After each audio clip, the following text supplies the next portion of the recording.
आज हमारे साथ है प्रबल प्रताप शाही, जो किसान नेता है, कांग्रेस नेता है।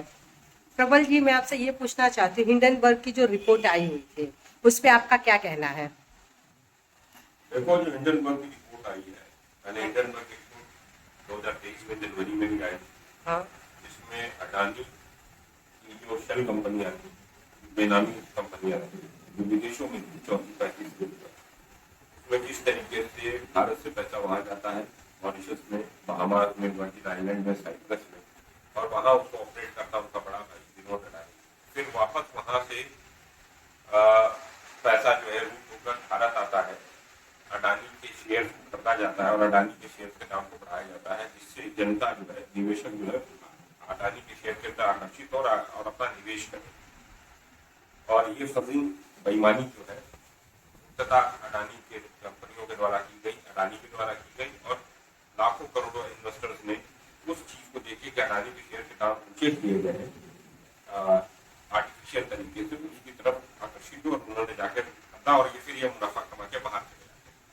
पहला सवाल ये है कि ये जो ऑफशोर कंपनियां बनी है, इस पर पैसा यहाँ से भारत से रूट कैसे हुआ? ये टैक्स हेवन कंट्रीज में ये कंपनियां बनी हुई है, जहाँ टैक्स टैक्स बचता है, टैक्स की चोरी की जाती है। और ये जो काला धन है, वो काला धन किसका था? ये सवाल पिछली बार भी उठा था, 20,000 करोड़ रुपए का काला धन की बात हुई थी। ये पैसे जो थे वो किसके हैं? ये राहुल गांधी जी ने उठाया था, ये किसी की मांग की थी। संसद में भी सवाल उठा था, फरवरी 2022-23 में उठा था। उसके बाद राहुल गांधी जी की सदस्यता रद्द कर दी जाती है, राहुल गांधी जी का कर छीन लिया जाता है। बाद में फिर अभी अगस्त में, अभी बीते जो शनिवार है, उसमें फिर एक रिपोर्ट आई, इसमें सेबी के जो चेयरपर्सन है, जो चेयरमैन है, महिला है, उनका नाम माधवी बुच, और उनके पति धवल बुच भी उसी कंपनियों में स्टेक होल्डर थे, यानी शेयर धारक हैं, जिसमें जो अडानी की कंपनियों का है, अडानी की कंपनियों में स्टेक होल्डर है।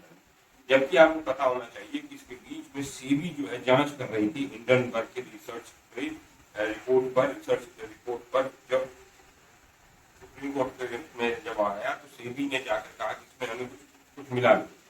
सेबी ने ये नहीं बताया, सेबी के चेयरपर्सन ये नहीं बताया कि यह खुद उन्हीं कंपनी बेनामी कंपनियों के में जो है शेयर होल्डर है, जिसमें विनोद अडानी भी शेयर होल्डर है, गौतम अडानी के भाई, और अडानी की कंपनियां की शेयर होल्डर शेयर उसमें। तो ये बड़ा मसला उठा।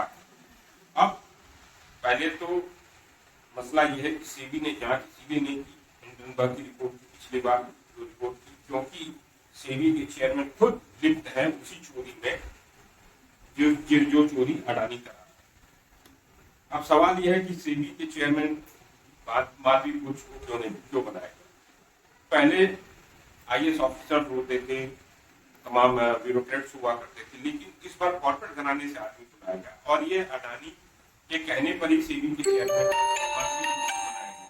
माधवी बुच को बनाया गया और नरेंद्र मोदी ने इसको बनवाया।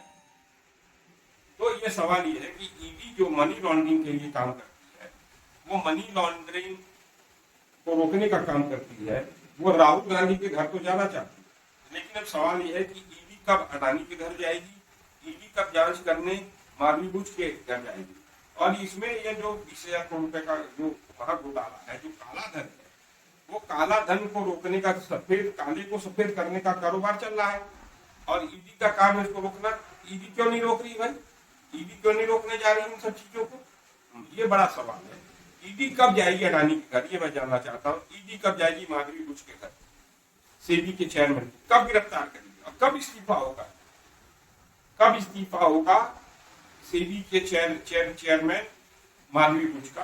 अब कब इस्तीफा होगा क्योंकि नरेंद्र मोदी ही उनको संरक्षण देगा, और ये नरेंद्र मोदी के कहने पर ही ये सब काम हो रहा है, क्योंकि जो सरकार बनी हुई है, जो कि ये मोदी का प्रचार तंत्र है, जो प्रचार चल रहा है, वो सारा प्रचार अडानी के ही पैसों से चल रहा है। तो यानी ये जो काला धन है, इसी काले धन से ही सारा होगा। और जो विनोद अडानी, वो अबू धाबी रहते हैं। अब अबू धाबी में वहीं पर पाकिस्तान के एक्स जनरल्स, रिटायर्ड जनरल्स और रिटायर्ड ISI के ऑफिसर्स रहते हैं। तो यानी जो पैसा है वो किसका? उन ऑफशोर कंपनी, वो जो बाहर बेनामी कंपनियां, जो फर्जी कंपनियां बनी हुई है, जिनको शेल कंपनियां कहा जाता है, वो कंपनियों में क्या पैसा दाऊद इब्राहिम का है, क्या उसमें पैसा आपका आईएसआई के लोगों का है, क्या उसमें पैसा पाकिस्तान के जनरल्स का है। तो मैं मांग करता हूं कि सेबी के चेयरमैन का इस्तीफा हो, मोदी का, नरेंद्र मोदी का प्रधानमंत्री पद से इस्तीफा हो, और ईडी जो है वो अडानी के घर भी जाए, उनको पकड़े, और सेबी के चीफ को भी पकड़े, माधवी गुप्ता और धवल गुप्ता को भी, केप का भी जांच करे, उनको भी पकड़े।